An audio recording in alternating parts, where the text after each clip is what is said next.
So, the question is, what do I miss about the previous console generation?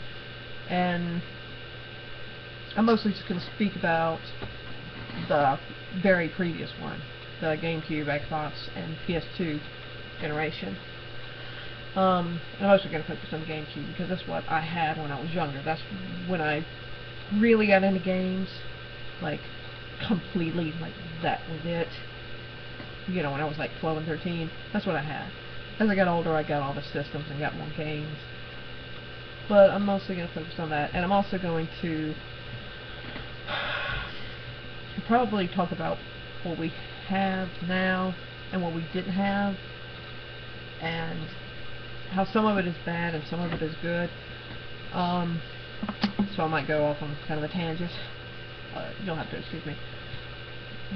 Let's start off firstly with the fact that with the GameCube, you could just play it. Play games. There you go. That was it. The GameCube was a game system. I kind of miss that fact, because that's very different nowadays. And you're probably thinking, well, of course, the Xbox, GameCube, they were all, the PS2, even nowadays, they're all game systems. Duh. No.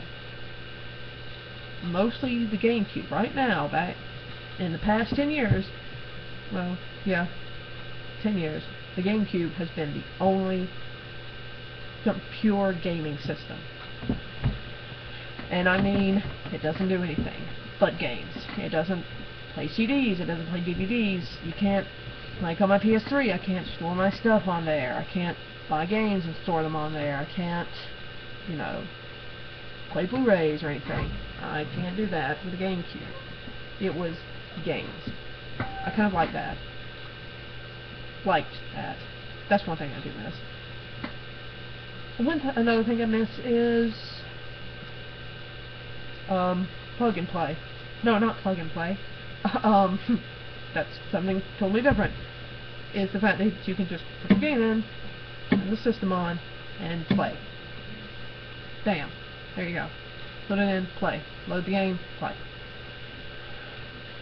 It takes about, okay, let's be honest, it takes about 20 minutes to really be able to play a game nowadays. Well, 10 minutes.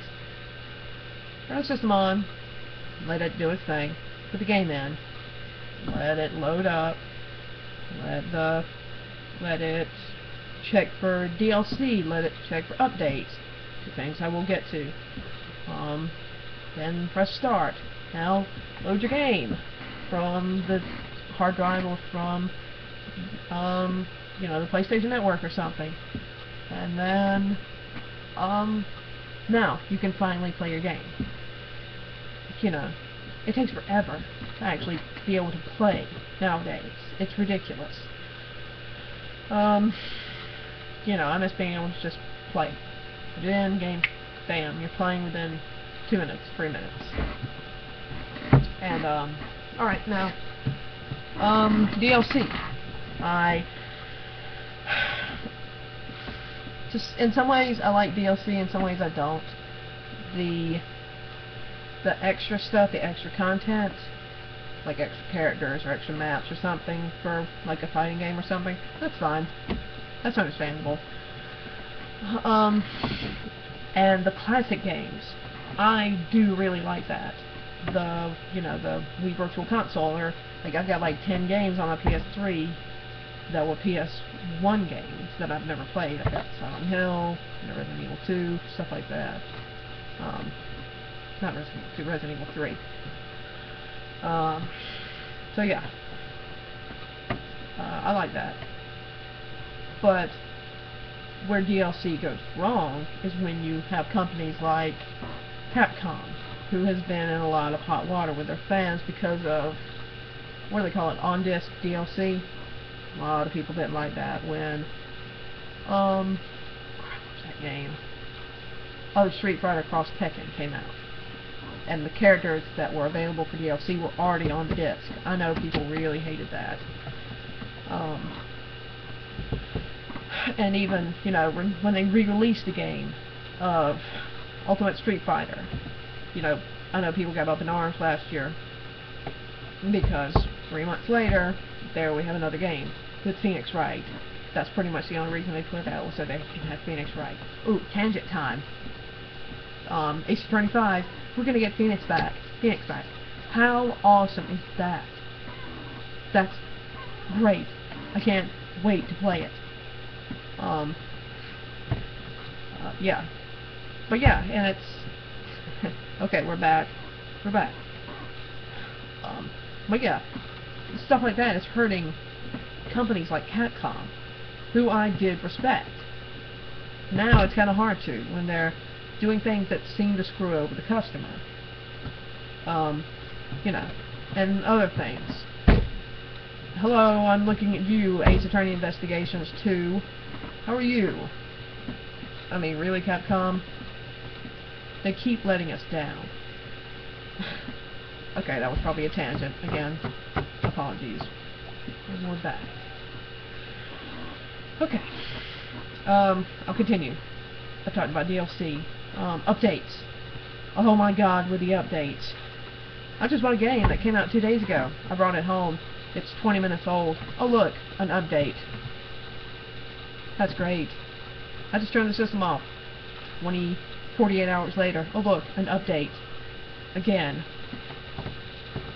What is up with these updates? It's getting old. It's like iTunes updates. Except in some ways worse, because it takes longer. GameCube. Put it in, play. There you go. Put the game in, press play, press power, press start, and you're playing. You did not have the updates like you do now. It's a lot better. You know, having to update my PlayStation and all the games on it makes me want to go play a GameCube again. Hate it. So yeah. What else? So yeah, I've talked about checklist time. So I've talked about, you know, things that I miss. I miss being able to just put the game in and play. Not having to update and update and update. You know, I kinda miss not having to, how do I put this? I kind of like having DLC, but I kind of don't. I want to just be able to play and not feel like that I'm missing out on some kind of experience because I didn't pay the $7. You got a full game back in the day.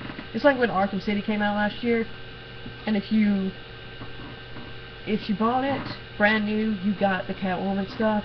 If you didn't, you have to pay $7 or $8. And you don't get the full game experience. That really sucks. You know. And if I was playing Wind Waker, bought the game for $20. I brought it home and I played it to the end. I have done a full game experience. That, you know, that's gratifying. So that's, you know, one thing. That's one way that DLC goes wrong. So yeah, I talked about DLC, I talked about updates, I talked about what I missed, I talked about what I liked. I know I said I like the GameCube, the fact that the GameCube is a gaming only system, but in some ways I'm kind of like, oh wow, look, I have all my pictures on my PS3 and all my videos on my PS3 and all my downloadable games on my PS3. Right there. I kind of like that, the fact that it is a multimedia system.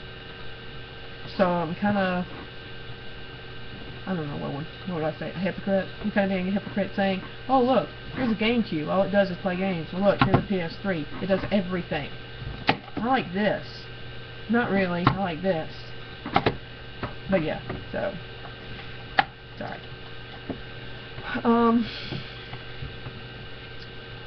What else?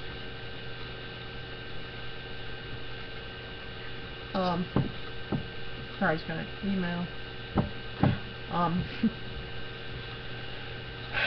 So yeah, I don't know what else. What else is there?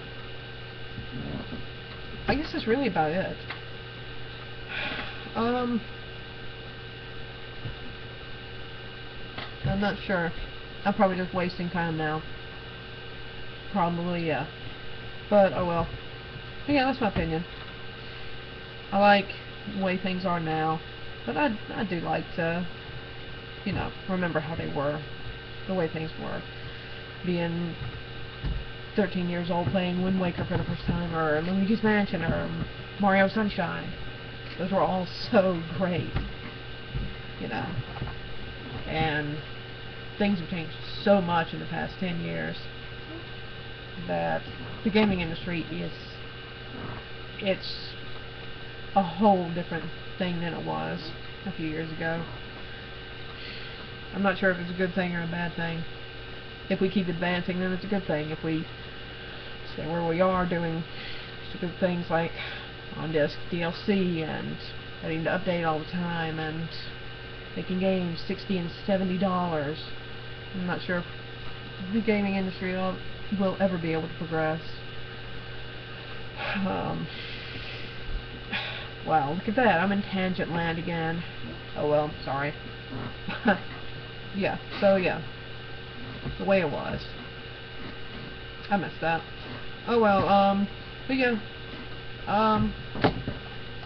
That's basically all I really have to say.